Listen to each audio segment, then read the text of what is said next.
I used to have one. Alright, I'm about to switch back to Discord.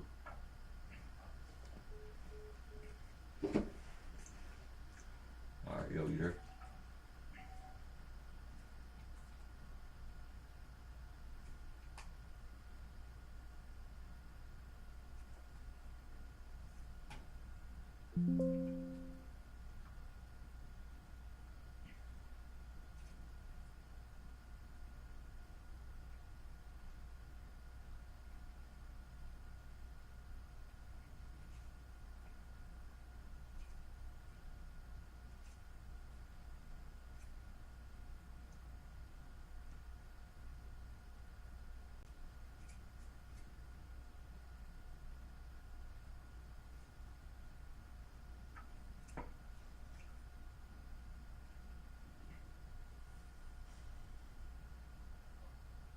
Yo, yo.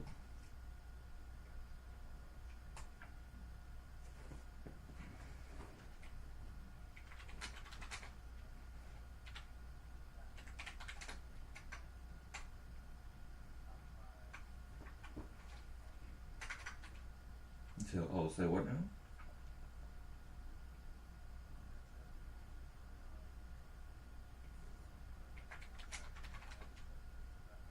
Oh, okay, yeah, that's what I'm doing.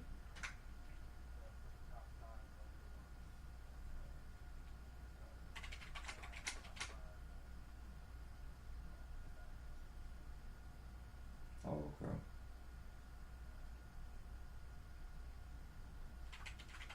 Word.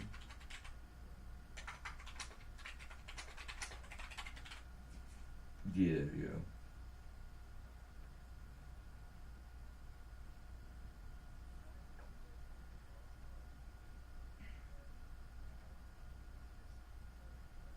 Well, see, like last night, like it was asking me like what like price levels and like the indicator levels and shit that I was looking for like entries and shit. And I was like, we'll worry about that later. Right now, I want to get like my rules and shit like that, and like the non-negotiable rules and shit. Yeah, on paper, fucking to put up, and then I'm gonna go through tonight and tomorrow, and you know, put input all the numbers and shit, and like into the instructions where fucking remember all this shit, and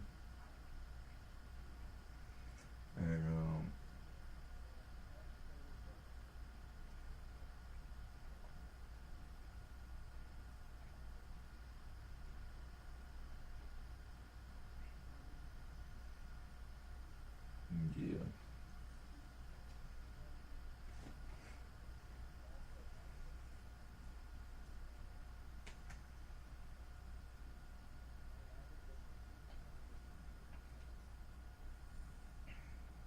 yeah, it did.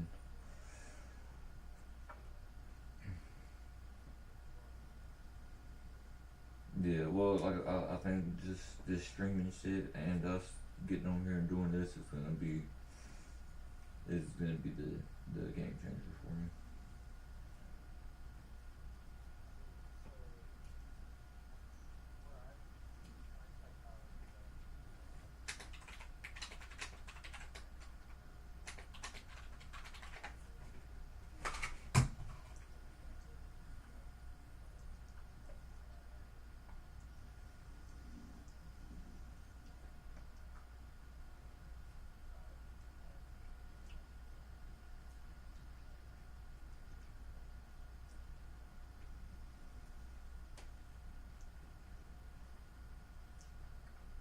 Yeah, like I'm gonna stop getting trades if I can't articulate why the fuck I'm in it.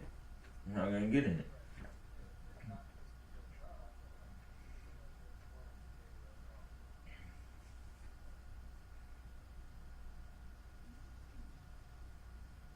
Yep.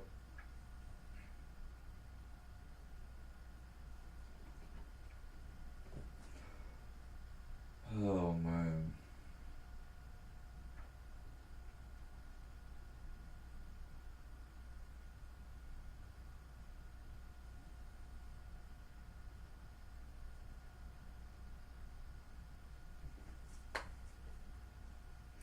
told so for the trading playbook, I made a project and then the instructions.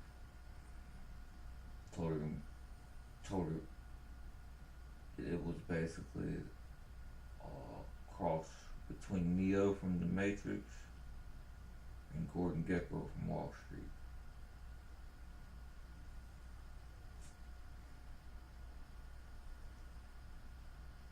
So you know how you like the chat GPTs and shit, you can tell it to act a certain way or whatever.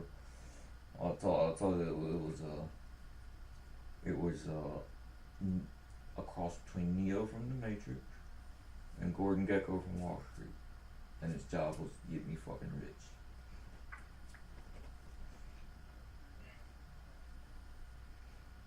Nah, for the trading playbook project thing. Yeah.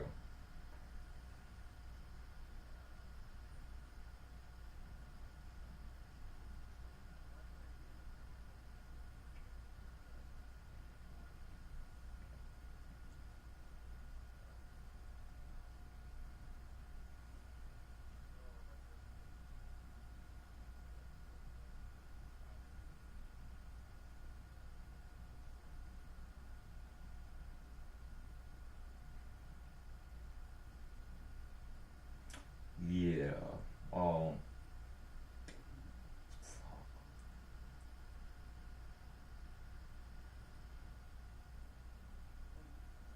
Yeah, I think I. You said what now? What do you mean?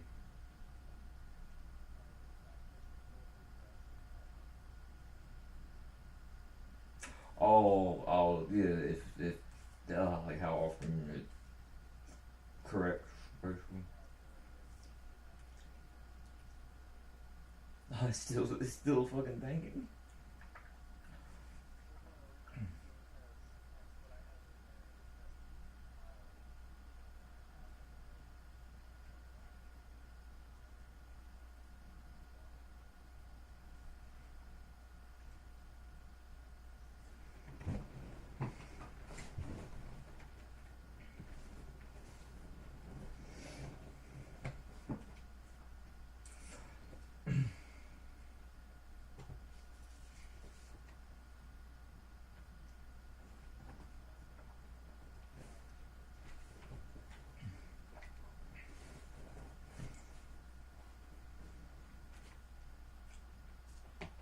Um. So I got a bunch of letters from my boy Tyler. It's locked up. I hadn't talked to him in a while. They were happy starting out. Got baptized, their does, like leading this group, fucking. And then, in a fight, he's fucking can't even use the phone right now, got moved. Fucking bunch of shit. And then I got to the end and realized I read them backwards. So I got all that shit first. Then got straight, so he's good now. Bro, it's like fucking 15 letters, bro. I guess you went saving for. So I was like happy then sad and then happy again. I'm like, what the for like 30 fucking minutes to read these bitches a minute ago. Then my other boy Evans like, bro, I fucking missed his call earlier.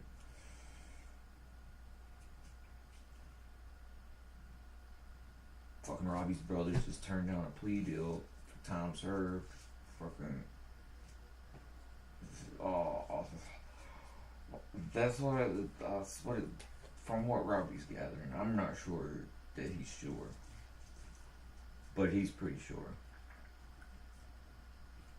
Like, I don't know if it's too late to, you know, renege.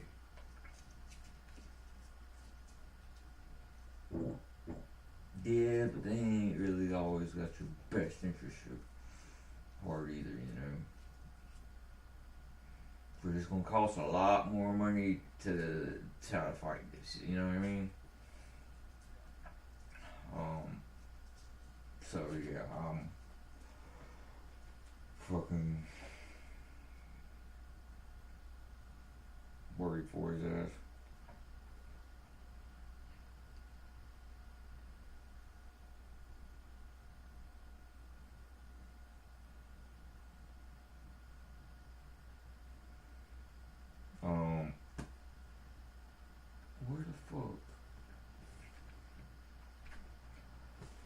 Dude, my fucking keyboard finally went out last night, bro. Actually, no, it didn't go out.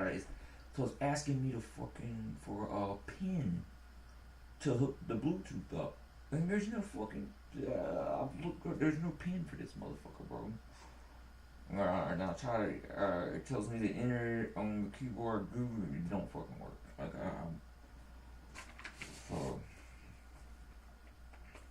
Yeah, it's the shitty little cheap, like $20 mouse and keyboard combo.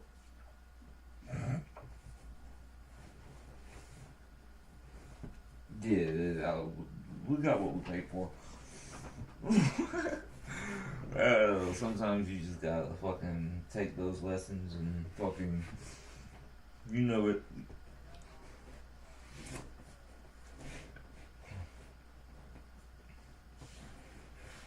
I mean, I got probably a 4.2 out of it for what I paid for it. You know what I'm saying? I spilled a little bit of water on mine. I ain't gonna lie. My mouse is still kicking it.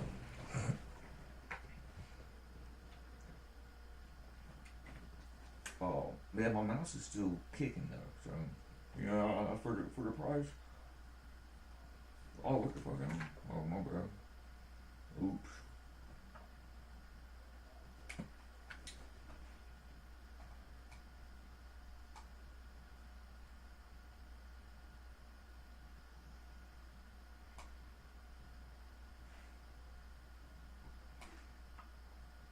Order filled. Nah, I fell in love with the wireless one. This is the first like wireless one I've ever had. But for me, it's hard to sit up all day on there. You know what I'm saying? I need to be able to.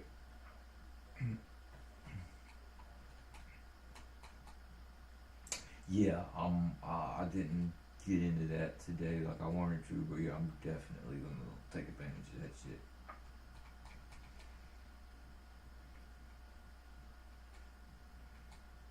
Yeah. Hmm.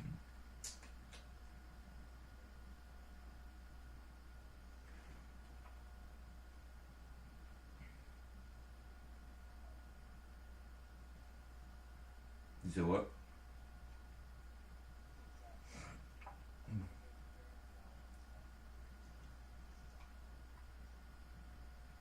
Oh, my shit's actually good, bro. I fucking turned my dictate on last night while you were talking in my headphones, and it picked it up in my headphones and mic. Exactly what you said.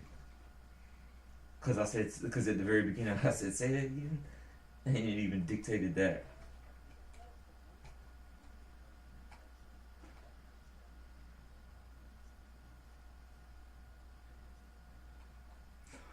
On my MacBook, I had issues on my MacBook like that, but on this using my headset, it works fucking perfect, dude. And I use my headset on the MacBook too. It didn't work near as good. Actually, I think I might have been using the speaker on the MacBook. Yeah, I was.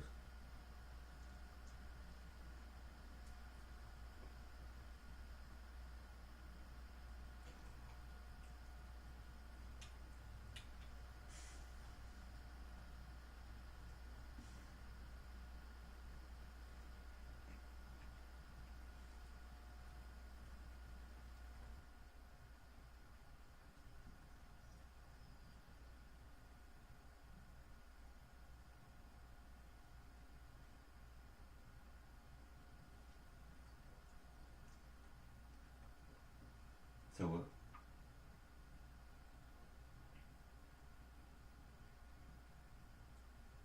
Gordon Gecko from fucking Wall Street with Charlie Sheen, Michael Douglas.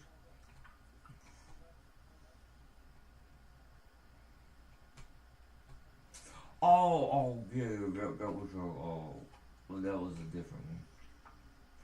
Been tweaking it a little bit. I don't know. I also testing it on the GPTs versus the project.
illustrate the point and release them.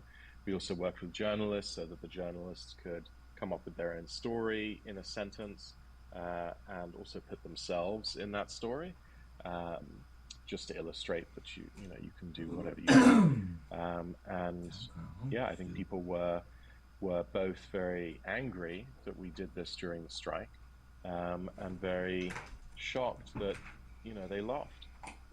You mentioned the writer's strike just now, but before we talk about that more, do you know if Trey Parker and Matt Stone, the creators of South Park, saw any of the episodes that were? No, I don't, and we're huge fans of theirs. But I do think that the episodes were hopefully helpful to the conversation around the strike, so that more controls can be put in place around AI. Right. And do you think they were then? Do you think that something like what you did was helpful in moving this debate forward? Well, I think in any negotiation, more information is better, because you can negotiate not in a fog of war, but in a real sense of understanding. And the timing of the strike meant that it was happening at a moment when there was a lot of fog of war around what is AI going to be used for. There were reports of studios literally scanning extras and then saying, we now have the rights to your scan forever, which is completely disgusting and insane. And so there was a lot of worry, and also there was some complacency around, well, of course, AI can't write anything good. And so I do think that giving more information means a stronger hand for the negotiators to say, we want to have AI only used with the permission of the artists, not producers saying, okay, well, why don't we just get rid of why don't we get rid of everyone? It'll just be us, the producers, talking to our computers, and we'll be so profitable. We've got to make sure that that doesn't happen. Okay, but the South Park episode wasn't just a stunt. You're actually producing an AI-generated TV show called Thistle Gulch, and it's sort of like set in a simulation of a Western town where AI characters are exploring the Wild West. What kind of effort does a project like that really take when you're using AI? Yeah, our goal is to make AI people. And so that's why we build simulations. And in the process of building that, we realized that actually having a sort of reality TV of what's going on in this simulation, a little bit like the Truman Show, would be really cool, and that you'd get great results. So we didn't just create the ability to make episodes of South Park, we actually made a simulation of the town of South Park. And those episodes represented things that were happening in South Park. And then with Thistle Gulch and with some of the other simulations that we're building, you'll be able to see both inside the simulation and also get reality TV episodes of what's going on with your AIs. Just as in the Truman Show, you got those episodes coming out of that fake world that Truman lived in. Let's talk about the profits behind making an AI-generated television show versus if you were doing it the traditional way. Yeah, obviously the costs are much lower. I think the exciting thing for us with Showrunner and allowing people to make new episodes of simulated shows is that creators can actually start to earn money. That's our key metric, is how do we get the top creators, so the top 5%, create really good new episodes of shows? How do we make sure that this is financially good for them? It makes me think about those that go to school to study film and how to make TV shows, and whether AI will just render that obsolete. And brings me to the question of, like, what is the creative element? Where's the human component in creating shows if AI is making it super easy? Where do you see that going in the future? Yeah, I think the area that I'm the most excited about is AI movies, so feature films entirely made by one person. And Orson Welles, maybe the greatest filmmaker of all time, said, you know, I've chosen a terrible life in that I spend 99% of my life hustling to make money or to get money from the money men and women. I have to be nice to all these people that I hate, and it's not a life. I get to do 1% of my time doing something that I love. And I'm very excited for films, the making of films, to become more like the making of novels, more like the making of paintings, where one visionary, a kind of writer-director who's got a vision in his or her head, can, with AI, actually bring that to life. Sorry guys, all these people behind the cameras here, like, we don't need you anymore. Apologies. Me and Jackie are going to do this on our own.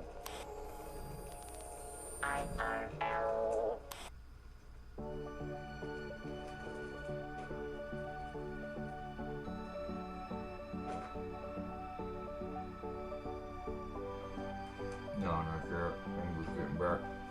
Oh, I went to the kitchen and fucking take a piss.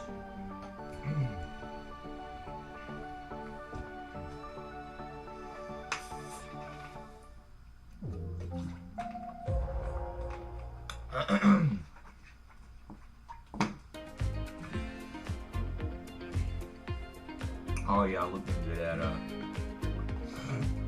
job shit that I was doing, and yeah, there is a scam to it. Like I could probably get them for a little bit of money and dip out, but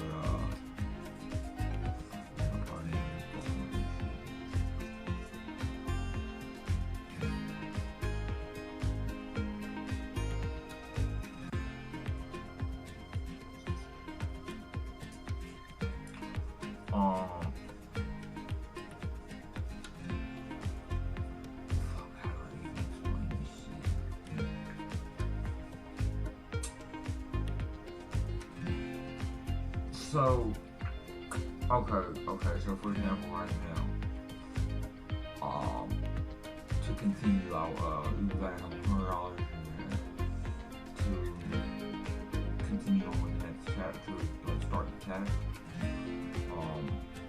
Technically my account has 75 in it right now, that you know, I got from the training, but, so I would say I pay the 25, get the more cash. Then when I get my next task, I'm basically gonna have to reinvest that money, you know what I'm saying? To earn more.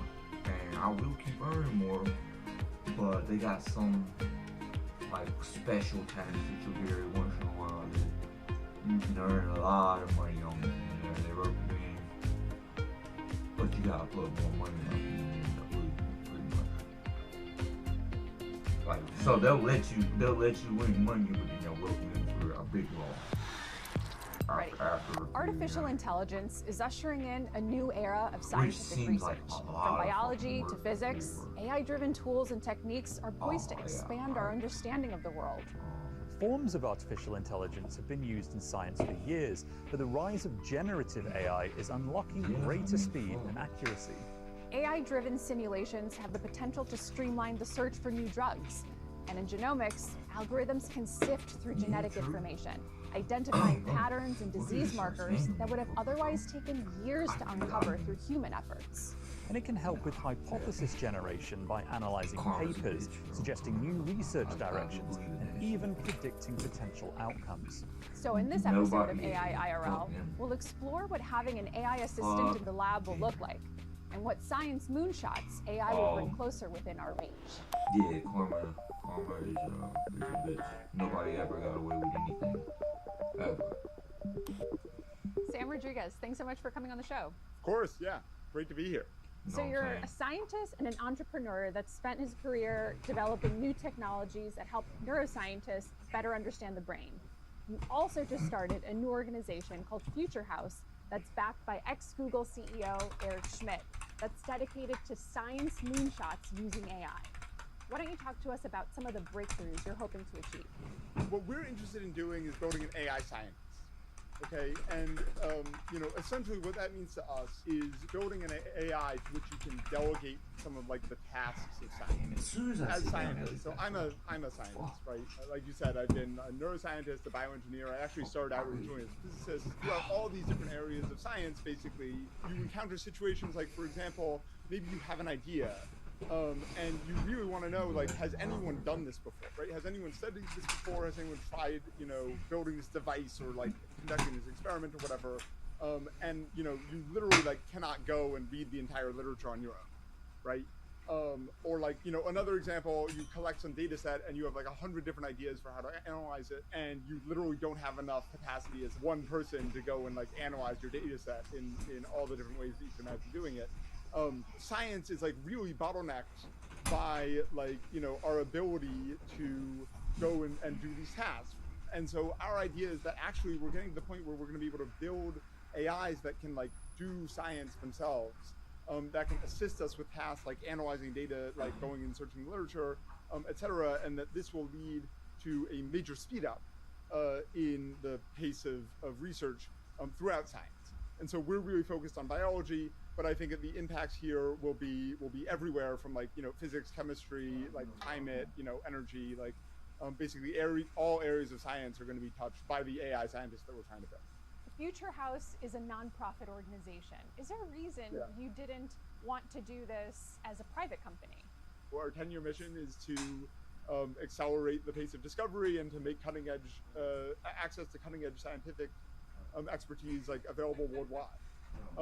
That is not a mission that will necessarily yield a profit in the next 10 or even 20 years. It might, but it might not. If we were for profit, we would get pushed into making a drug really, really fast, so that we could provide returns to our investors. And obviously drugs are important, but we think we can have way more impact if we pursue this longer term vision. And we're lucky enough to be backed by people who want to support us in doing that. So let's say I'm a scientist, I have my AI companion helping me crunch some of the numbers. Where do I fall in the scientific process? Where do humans' role come in? At the end of the day, AI is a tool that like allows us to do the things that we want to do better. The fundamental thing that humans will always do is decide what they want. Right? So if I'm a scientist, I will be saying, hey, I would like to investigate this. I would like to study, for example, how neurons are connected to each other in the brain. And I want to test like specifically these hypotheses. And then you'll have your AI assistants or the AI scientists that you're working with that will go off, and you'll be able to direct them in particular directions to go and come up with hypotheses or go through the literature and come up with experiments, like plan out those experiments, execute those experiments, etc. But like the humans at the end of the day are going to be like the directors, right? The orchestrators. They're going to be the ones who are deciding what needs to be done, evaluating the evidence, and figuring out basically where they want to put their resources. Talk to us about some of the limitations and also the risks of using AI in science, because I know ChatGPT is only one example, but it's still fairly, in the early stages, and it's inaccurate sometimes. The stakes are much higher when it comes to things like drug discovery. Oh yeah, and I think that the inaccuracies that you need to worry about, it's like whether these tools can be used for antisocial purposes, right? Whether people can use them to come up with bioweapons and things like that. Huge, really serious risks here, and these are things that we think about a lot. And so I think the main thing is making sure that you have partnerships and dedicate a lot of resources whenever you build a new AI-powered tool to testing how it can be used nefarious or otherwise ill purposes, making sure that you put safeguards in place so that it cannot be used in those ways. When it comes to bioweapons, that sounds terrifying. How big of a threat is it right now with AI in its current form?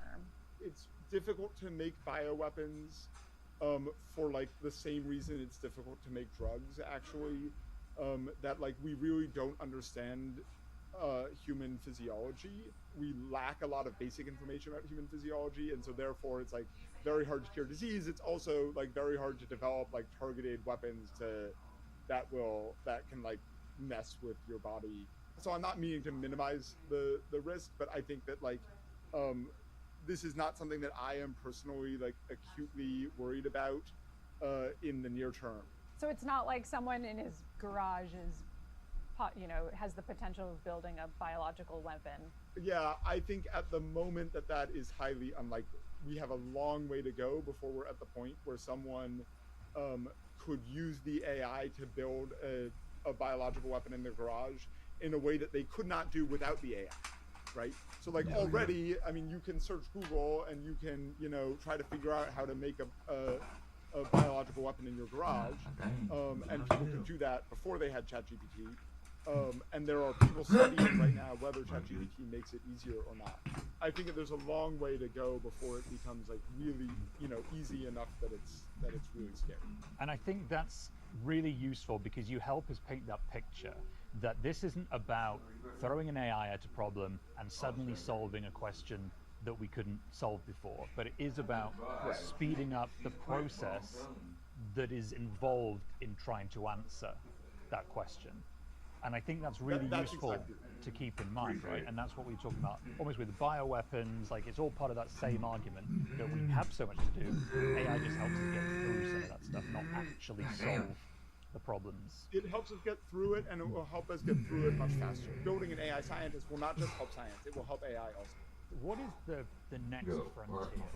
The next frontier after the AI scientist. Yeah, after you solve all this AI scientist-related stuff, it sounds like a walk in the park. So yeah, we'll be check back in a few days. We'll probably have finished it, right? Accelerating discovery research. After we have access to an AI scientist that will make science move much faster, we need to understand how fundamental biology works, so that we can cure diseases. And I'm hopeful that there are many, many diseases that we currently struggle with that we will have treatments for or cures for in our lifetimes by virtue of the acceleration that will come from from combining AI, from bringing AI into science.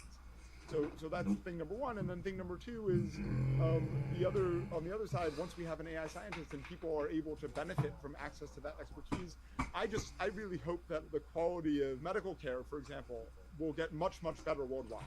Sam, thank you so much for joining us. Thank you. This was great.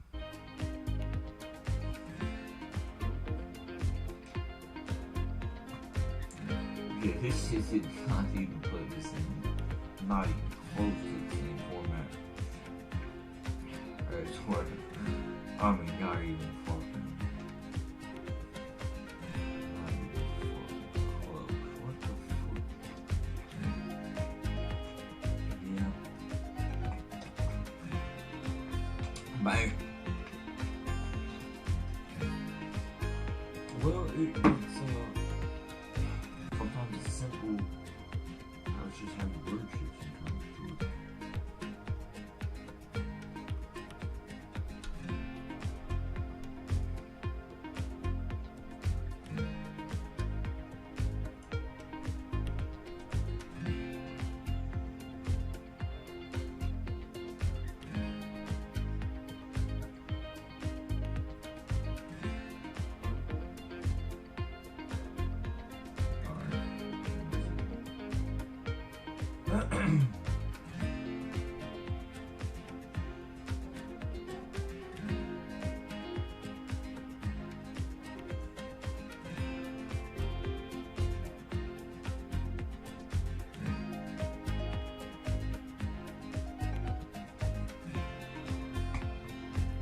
Did you post it in your Discord?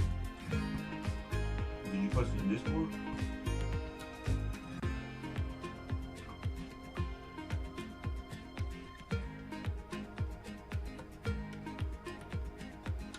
Oh gosh, yeah.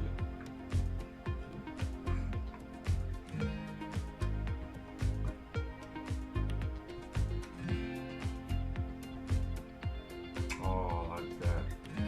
I like that.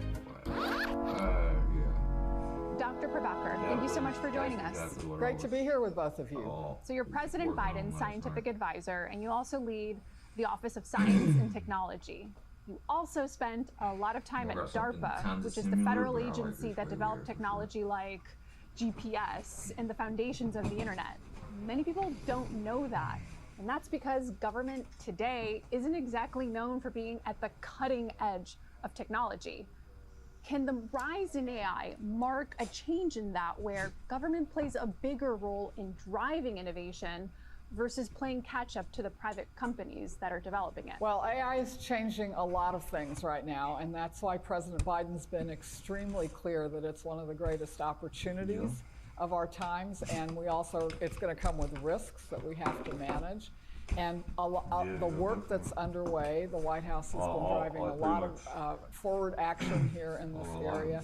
That work is about managing risks, but it's also about seizing the opportunities. And some of those big opportunities from AI are about the research that continues to be funded by the federal government. So do you think that government can be a driver of innovation in this new age of AI versus just relying on private tech companies to come up with that technology?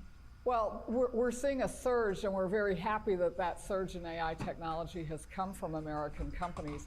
It builds on the shoulders of many, many, many decades of publicly funded R&D, and now what the companies are doing on top of that. So I very much see it as a system where all the pieces have to work together. I spent half of my professional life in public service, but the other half in commercial technology, and every big thing this country has ever done has taken all of us, and that's certainly going to be true for seizing these opportunities from AI as well. What are some of the moonshots that the U.S. government is currently working on that could incorporate AI in advancing them? President Biden likes to talk about this being the only country in the world that can be defined in a single word, and that word is possibilities, and that's what science and technology is all about. So I'll mention a couple of areas. One very important area of focus is changing health outcomes. And in this area, the President and the First Lady last year reignited their cancer moonshot. It set an extremely aggressive goal of cutting the age-adjusted cancer death rate by half over the next 25 years. That's about double the rate of progress that we've been making on cancer. The other goal that went with that is to change the experience of people and their caregivers and their families as they are all going through this cancer experience. And if you think about it, who isn't touched by cancer? This is one of the most foundational things in an area where everyone in this country can pull together for a moonshot goal that really, really matters. Well, how are we going to do that? Well, to do that, we need to prevent more cancers, we need to detect more cancers quickly so that they can be caught, and we need better treatments for when cancer does move forward. And in every one of those areas, from public health to developing new drugs to tailoring clinical care for an individual, every one of those is an opportunity for AI to help accelerate progress in some very dramatic ways. So that's one huge example. I could tell you a similar story about dealing with all the effects of climate change as they're coming, modeling extreme weather and helping the country be more prepared for it. Could you expand a little bit on your outlook on how that could be achieved? Well, let's step back for a minute. What these AI systems are so powerful that they can seem magical, but really what they are doing is statistics at an extraordinary scale. So large language models that led to chatbots are about training these systems on human language so that they can build statistical estimates of answers to your prompts. When you're thinking about something like weather, that's another very, very, very complex system. Think about how huge the atmosphere is that surrounds the world. Think about how complex the calculations are when we run simulations to try to estimate how the weather will progress in the short term, and then think about how hard that problem is when we're thinking about climate effects over many years and many decades. That is the complexity that AI helps wrangle because of this new approach of training a computer on a lot of data so that it can build better estimates of what could happen in the future. And harnessing that power is going to lead to some very practical advances, we think, in both understanding weather better, but also understanding long-term climate effects. That's what's going to help us be more prepared and more able to deal with what's coming. And obviously the US is a huge key driver in developing AI technologies, but I'm curious, as a non-US citizen, who do you see elsewhere in the world doing interesting things? Well, this is a global technology. First of all, again, AI, it seems like magic, but it really is human beings and corporations that are building compute, that are training it on data. They're using algorithms that are developed in research communities and widely shared. And so the ability to build AI of various sorts, it happens around the world. And in fact, I think that's good because there's so many applications globally that we'll want to pursue. But of course, it does mean that it really comes back to the question of what kind of a future we're going to build. And if you think about it, it's such a powerful force right now. Every country around the world is using AI to build a future that expresses their own values. And I think this is why it is so important that like-minded countries with democratic values and norms come together and agree about how we're going to build the rules of the road for AI. You're advising President Biden on this new age of artificial intelligence. How is the Biden-Harris administration thinking about AI? The starting point for this administration is what the president talks about every time he talks about AI. He sees its power and its potential, and every time he talks about it, you can hear his optimism about all the things that it's going to bring, and he's very clear-eyed that that doesn't come for free and that managing its risks has to go hand in hand with it. President Biden frequently talks about the fact that we're at a pivotal moment in history in which the choices that we make in the next few years are going to shape many, many decades ahead. AI, for him, is very much part of this moment. And that's why you've seen this administration move out so actively with urgency, starting by listening to all kinds of communities. We talked about the work that we've done with industry, but also we've had very active engagement with civil society. Dr. Prabhakar, thank you so much for joining us. It was a pleasure. Thanks for having me.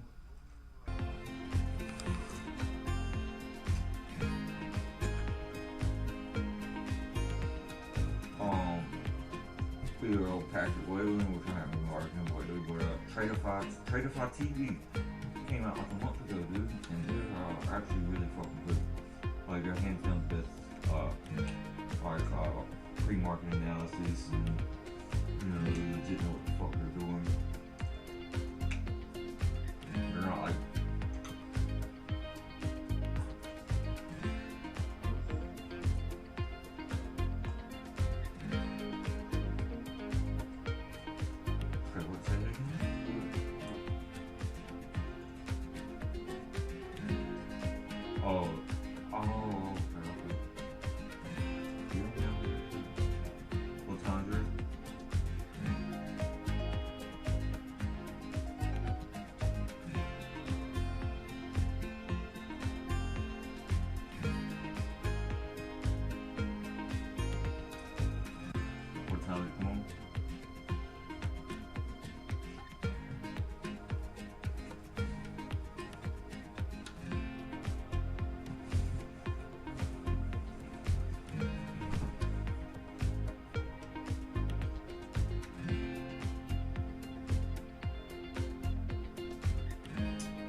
Anima and Kumar, thank you so much for joining us. So you're a professor at Caltech and you're senior director of AI research at NVIDIA. Which actually makes you the perfect person to answer a question that we've had, which is really broadly, how is AI changing, or has it been changing the scientific process over the last couple of years? Let's begin with that. Yeah, this is such an exciting time. Thank you for having me on this show. And you know, the world has seen ChatGPT and the power of AI when it comes to language models. But to me, that's just the beginning, because beyond language, we can think of all kinds of scientific processes, and by understanding that through AI, we can do everything better. You know, faster, cheaper, more accurate, and really be able to come up with new inventions and discoveries. Let's dig into that. What does an AI-enabled lab look like? Yeah, to me, like AI will completely transform the scientific workflow the way we know. Ever since the 17th century or even earlier, the way we came up with new inventions or discoveries was somebody has some intuitions, right? They went to the lab, they tinkered, they're like, oh no, this doesn't work, and okay, this works, let's move ahead. Trial and error. Right? Exactly. And now think about AI being able to do that in the virtual domain, like being able to accurately simulate many of the processes or learn from data, right? The observations directly. And with that, be able to come up with better design, better discoveries than what would have taken really long in the real world. What's changing the most right now? When you look at the landscape, is there any particular field that you see evolving much more quickly than any other field? I mean, one thing that we're working on heavily is the ARTS2 project at NVIDIA, where our goal is to build very accurate digital twins of this planet. Be able to predict not only short-term weather, but also long-term climate change eventually. The digital twin of the Earth, what is being twinned? Yeah, all the processes on this planet. Think of like the atmospheric processes of convection currents, storms, right? Even really like fine-scale features of cloud turbulence. What's responsible for hurricanes, for instance? How would this hurricane paths change, and can we come up with the right risk assessment? Because these are chaotic systems. These hurricanes can go in so many different ways. Can we really hone in on what is the risk to different human populations based on what we see today? So these cheaper and faster weather forecasts with AI will also enable us to create better probabilistic assessment of extreme weather events. Let's talk about some of the other fields that AI is making transformations in the scientific process. For example, genomics or even drug discovery. What's going on there? Oh, it's such an exciting time there because, the same kind of generative AI that we see for language, you can replace the letters of the English alphabet instead with nucleotides. ATGC, if you recall what makes up our DNA, right? And with that letters, you can now ask the language of the genome and have a model learn that. So if there are tasks that artificial intelligence can make more efficient or even replace humans in a lab, what's kind of the vibe in the scientific community? Is there as much fear as there is in other industries that AI could take their jobs? I mean, I don't think it'll happen anytime soon, and maybe never, because humans are such creative beings, right? We're always thinking of the next unknown question, right? There's so many deep mysteries of the universe. There's so much we still need to understand. And AI is a tool. This will enable lab scientists to rule out a lot in simulation before they can go and do their experiments. So they only need to do a few. But then I feel like there'll be always things that'll be still unknown and to be conquered. There's a lot of, I don't want to use an unpleasant word, but there are a lot of people who don't believe in things like climate change. And there are a lot of skeptics who believe that science is out to get them, or that, we're all just sitting here lying. Is there work being done that you think could actually win over some of these skeptics? Is there a way to demonstrably show them? Yeah. I do think all the work we are doing will help towards this because, this is not some model that's in some supercomputing facility, right, not available to the public. I mean, you can download this and go try some of this yourself. Just like a video game, you can play the game of climate change one day, right? Quantum physics. So everything becomes accessible. At least my hope is, chunk of the community that is curious will have resources online that is much more open, so they feel like they can participate in that. If you think about the scientific journey that humanity's been on over the last 300 years, it's been quite good. Just take us 10 years from now. Like, how different will things be? I think the whole process of scientific research and development will be accelerated many, many times, right? Even orders of magnitude in some areas. And that'll just mean that we can quickly rule out things that don't work and hone in on things that work. certainly, drugs designed by AI, they're already coming into trials, and that'll just increase fully. Personalized medicine for cancer and all of these, where we really haven't been able to understand, right, for various different targets, how to quickly design drugs. This can make it much faster and also cheaper, because right now so many of these treatments are too expensive to be done at scale. So it'll make this democratized and cheaper. And yeah, I think this will hit every area. I don't think any area is immune to this.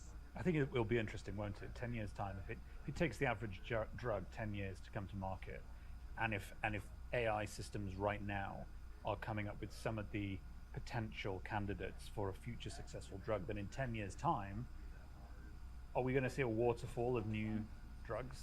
I mean, it may not be a huge number, right? Because you can't test all of them. It'll be more targeted. It will be personalized. It will actually work. Exactly, effective. Thanks so much for joining us. Thank you. Thank It's been you, Bob. fascinating. Yeah. Thank you for taking the time.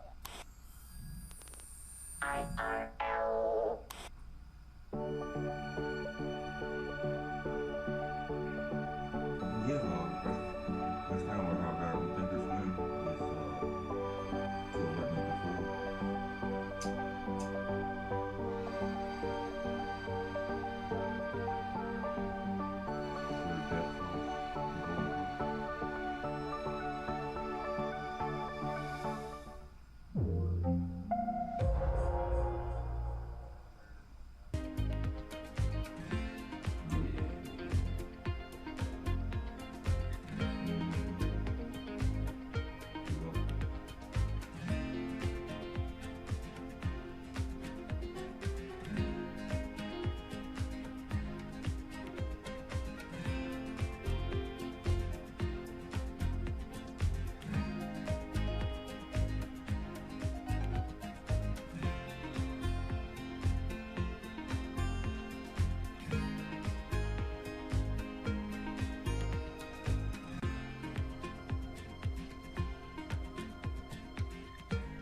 Well, actually, I don't think it's from. I think I just got it on.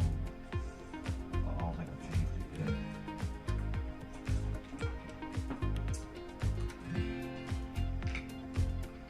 Really?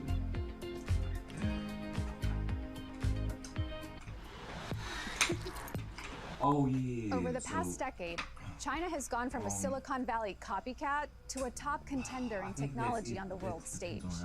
Its ascent is peaking at a time when geopolitical tensions with the US and Europe are intensifying, and the rise of artificial intelligence has sparked a new arms race. The US is rushing to curb China's influence in AI while balancing the need to regulate the powerful technology